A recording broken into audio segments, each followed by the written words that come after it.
हिमाचल प्रदेश के मंडी के एक ग्राउंड में प्रियंका गांधी की रैली हो रही है। प्रियंका गांधी को सुनने बड़ी संख्या में महिलाएं आई हुई हैं। इस तेज धूप के बीच आप अगर तस्वीरें देखिए कि आगे की साइड में महिलाएं बैठी हुई हैं और इसके अलावा जो इस स्टेडियम के इस मैदान के बगल में जो सीढ़ियां हैं वहां पर भी बड़ी संख्या में लोग आए हुए हैं। लेकिन जो महिलाएं हैं वो इस तेज धूप में जो प्ले कार्ड्स हैं उनसे खुद का चेहरा खुद को धूप से बचाती हुई नजर आ रही हैं। बड़ी तेज धूप है। प्रियंका गांधी को आप लोग सुनने आई हैं। सुनना चाहते हैं हम। इतनी तेज धूप है। कोई बात नहीं, हम इंतजार करेंगे उनका, फिर भी हम सुनना चाहते हैं क्योंकि हमारे देश में जो है बदलाव होना जरूरी है। हमारे देश में बदलाव होने वाला है ना, तब करके। आप लोग क्या बीजेपी की कार्यकर्ता हैं या आम वोटर हैं, क्या है आप? हम कांग्रेस के इसमें हैं, कांग्रेस के पार्टी के। हाँ जी, हाँ जी। क्या लग रहा है इस बार बदलाव होगा? जरूर होगा, जरूर होगा। बीजेपी तो कह रही है कि कोई टक्कर में नहीं है आप लोग। उनको ऐसा ही होगा। कांग्रेस पार्टी की देन है। आपने देखा नरेंद्र मोदी तो जिन्होंने देश को बेच डाला। ये तस्वीरें हैं जहां आपको कुछ नहीं किया। महिलाएं नजर आ रही हैं जो कि प्रियंका गांधी को सुनने आई हैं और यहाँ पर कई सारी जो महिलाएं हैं वो कांग्रेस पार्टी से जुड़ी हुई हैं। कई सारी आम महिलाएं भी यहाँ पर आई हुई हैं। हम उन्हीं से बात करेंगे। चाची, किसको सुनने आई हैं आप? हिंदुस्तान में स्थापित की है। किसको सुनने आई हैं? प्रियंका गांधी जी के विचारों। प्रियंका गांधी को सुनने आई है। क्या अच्छा लगता है आपको प्रियंका गांधी को? क्योंकि उन्होंने जनता के लिए बहुत अच्छा काम दिलवाने का वादा किया है। हम महिलाओं के लिए रोजगार देने का वादा किया है। जो ये महंगाई बीजेपी सरकार ने डाली है, इस पर वो अपने कड़े से कड़े विचार रखेगी और इस जनता महंगाई से परेशान है। बीजेपी तो कह रही है कि कोई महंगाई ऐसी है नहीं खास। कैसी में बीजेपी कैसे बोल सकती है ये महंगाई नहीं है? जब 400 का सिलेंडर 1150 में बिक रहा है तो ये महंगाई नहीं है तो क्या है? घर चलाने में दिक्कत आती है। बहुत दिक्कत हो रही है। आपको लगता है कि कांग्रेस अगर सरकार में आती है तो महंगाई से निजात मिल पाएगी आप लोगों को? जी हाँ, कांग्रेस सरकार जब आएगी तो महंगाई को जरूर रुकेगी। हम महिलाओं का यही योगदान रहेगा। 1500 रुपए हर महिला को देने का वादा किया गया प्रतिमा। क्या ये आकर्षक वादा है? आपको लगता है कि ये गैर जरूरी वादा है? ये आकर्षक वादा है। ये सही है देना इस तरीके से? जी हाँ। बीजेपी कह रही है कि ये एक तरीके की घूस है वोट देने के लिए। नहीं, जब हमने 10 साल में ये देखा कि बीजेपी सरकार ने जो वादे किए थे वो वादे हम महिलाओं के लिए खरे नहीं उतरे, इसीलिए जब हम कांग्रेस सरकार ने जो पहले भी जो वादे किए थे वादा करके उन्होंने पूरे निभा दिए हैं। तो देखिए, प्रियंका गांधी अभी आई नहीं है। यहाँ पर जो लोग हैं वो काफी उत्साहित हैं क्योंकि प्रियंका गांधी के आने का समय हो गया है और बड़ी संख्या में जो महिलाएं हैं वो यहाँ पर आई हुई हैं। हम महिलाओं से ही बात करेंगे। ये बताइए, प्रियंका गांधी को आप लोग सुनने आई हैं, क्या उनमें अच्छा लगता है? उनका नृत्य तो अच्छा है, उनको सब कुछ अच्छा उनका लगता है। अभी जो वादे किए हैं महिलाओं को 1500 रुपए पर मंथ देने का, ओपीएस का जो वादा किया है, 1 लाख सरकारी नौकरी का वादा किया है, इन वादों के आधार पर कांग्रेस सरकार में आ पाएगी? नहीं, हम पहले से पीछे बुला रहे हैं। आपको लगता है कांग्रेस सरकार में आएगी? हाँ जी, हाँ जी, जी। यहाँ पर भी कुछ महिलाएं हैं, हम उनसे भी बात कर लेते हैं। जी, किसको सुनने आई हैं आप लोग? हम प्रियंका गांधी को सुनने आए हैं। हमने भाजपा को भगाना है बस। क्यों? कांग्रेस को लाना है। ऐसा क्यों? देश की ये देखो आप, अर्थव्यवस्था क्या है, देश की हालत देखो, देश की पूरा देश बेच दिया। क्या रहा देश में? पर अभी तो राज्य का चुनाव है। अब राज्य का चुनाव है तो जब हिमाचल में कांग्रेस सरकार आएगी तभी राज्य का चुनाव फाइनल होगा ना। हिमाचल में कांग्रेस सरकार आएगी तो समझना कि बस मोदी चला गया। तो ऐसा क्या किया है उन्होंने 8 साल में? किसने? बीजेपी ने क्या किया? इतनी परेशान आप दिख रही हैं, क्यों? महंगाई देखो, जीएसटी देखो, आटे पे जीएसटी, कपड़े पे जीएसटी, और तो और इन लोगों ने हर चीज पे जीएसटी लगाई। उस टाइम 450 का सिलेंडर था, इन्होंने 1200 का सिलेंडर किया। महंगाई कम करेंगे, महंगाई कम हुई, दिख रही है आप लोगों को भी, न्यूज वालों को भी दिख रही है, आप पत्रकारों को दिख रही है महंगाई कम हुई? नहीं हुई। 15 लाख खाते में आना था, आया नहीं आया। जनधन खाता खुलाया, सबको महिलाओं को दौड़ाया, बुजुर्गों को दौड़ाया, 2-2 हजार खाते में आएंगे, जनधन खाता खुलाओ। एमए लोगों को दौड़ा रखा, जनता को बेवकूफ बना रखा, देश प्रदेश की जनता को। और नोटबंदी की, बंद किया कैमरा, बंद नहीं करो, इसको ऑन रखो। बंद नहीं कर रहा हाँ, मैं क्यों बंद करूं, लाइव जा रहा है। नोटबंदी की क्या फायदा हुआ? नोटबंदी से पूछो, और भी महिला बैठी है यहाँ, लोग अपने पैसे के लिए लाइन में खड़े रहे और मृत्यु हुई। कितने लोगों की मृत्यु हुई? कौन है जिम्मेवार? उन लोगों का कौन है? जिस जनता की मृत्यु हुई उनका जिम्मेवार कौन है? आपके राज्य के क्या मुद्दे हैं, आपकी विधानसभा के क्या मुद्दे हैं? हमारे विधानसभा के ऐसे मुद्दे हैं कि हमारी विधानसभा की जो जनता था, हमारे ठाकुर कौल सिंह की कॉन्स्टिट्यूंसी से हूँ, ठीक है।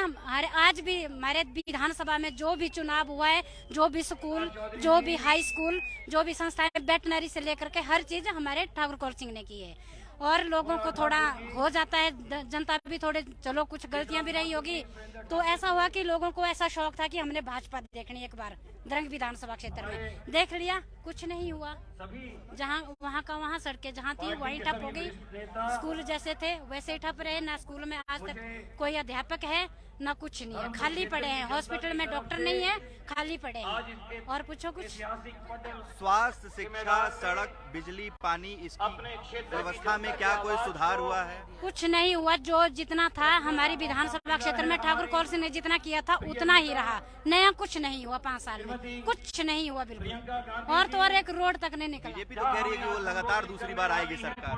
कौन कर रहे हैं? बीजेपी कह रही है। अपनी सरकार को तो ऐसा कहते हैं जिसका विचारधारा जो होती है वो कहते हैं। हम बोल रहे हैं इस वक्त की कांग्रेस सरकार आएगी, हम तो बोलेंगे, ये तो दिख रहा है, आप लोगों को भी दिख रहा है। मैं बोलती हूँ, आप न्यूज वाले जो होते हैं, आप मुख्यमंत्री कौन होगा? मुख्यमंत्री मैं नहीं बोलूंगी, ये डिसीजन प्रदेश की जनता देगी। और प्रदेश के जो देखिए, ये महिलाएं हैं जो काफी खुलकर अपनी बातें कह रही हैं और बड़ी संख्या में महिलाएं आई हुई हैं। मैं आपको तस्वीरें दिखाऊं तो चारों ओर आपको सिर्फ महिलाएं नजर आ रही हैं जो अलग अलग मुद्दों को लेकर अपनी बातें रख रही हैं। किसको सुनने आई हैं आप? प्रियंका गांधी आपको अच्छी लगती है? क्या अच्छा लगता है? अब नहीं अच्छा लगता है, पहले से हम प्रियंका गांधी को जानते हैं 40 अब भी नहीं लगता अच्छा। अब बोल रहे हैं ना हुआ ये कि भैया ऐसा मिलेगा, ऐसा नहीं, हम पहले से ही है प्रियंका गांधी के साथ। ओके, तो क्या मुद्दे क्या हैं इस चुनाव में? आप महिलाओं के मुद्दे क्या हैं इस चुनाव में? जैसा भी होगा ठीक है सब कुछ। आपका कोई मुद्दा नहीं है जिस मुद्दे पर आप वोट कर रही हैं? जैसे सरकार चल रही है ऐसे ही चलनी चाहिए। तो सरकार तो बीजेपी की चल रही है। नहीं, ये तो कांग्रेस की सरकार आएगी ना, वैसे पहले से चलती है, ऐसे चलनी चाहिए। ऐसा है, कांग्रेस की सरकार गरीबों की है?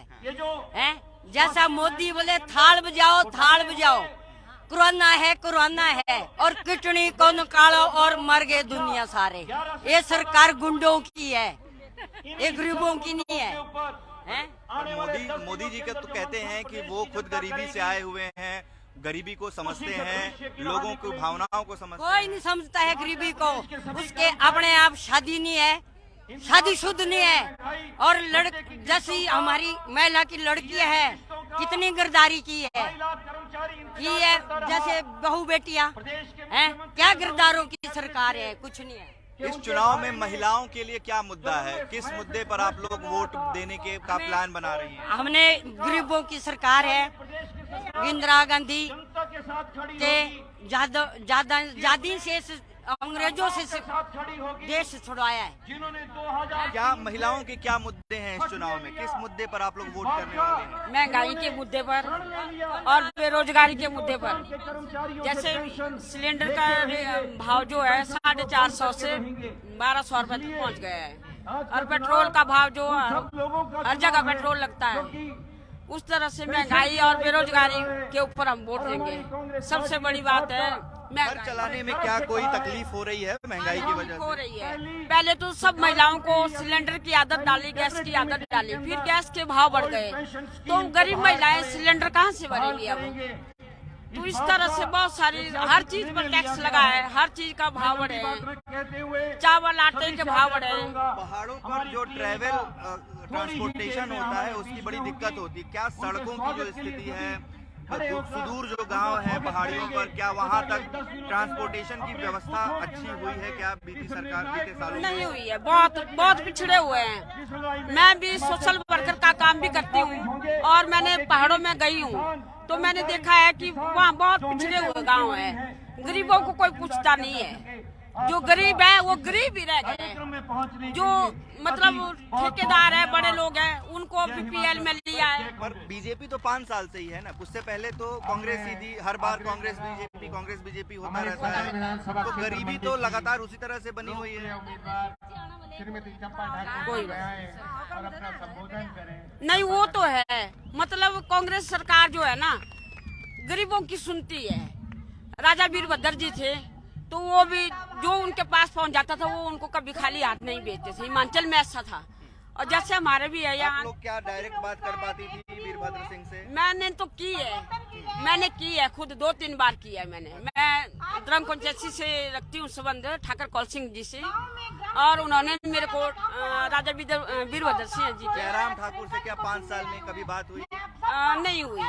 वो मुंह के पास से गुजर जाते हैं मगर बात नहीं करते थे। सामने से भी बात? हाँ, नहीं करते थे। वो बच्चे होते थे इधर उधर, वो उनसे भी बात नहीं करते थे। हमने देखा है खुद उनको। जी बताइए, जयराम ठाकुर से कभी मिली, कभी कोई बात की? नहीं मिले जी, ना उन्होंने हमारे इलाके में कोई डेवलपमेंट की है, कभी देखा तक नहीं। जो कुछ देखा है स्वराज के लिए देखा है।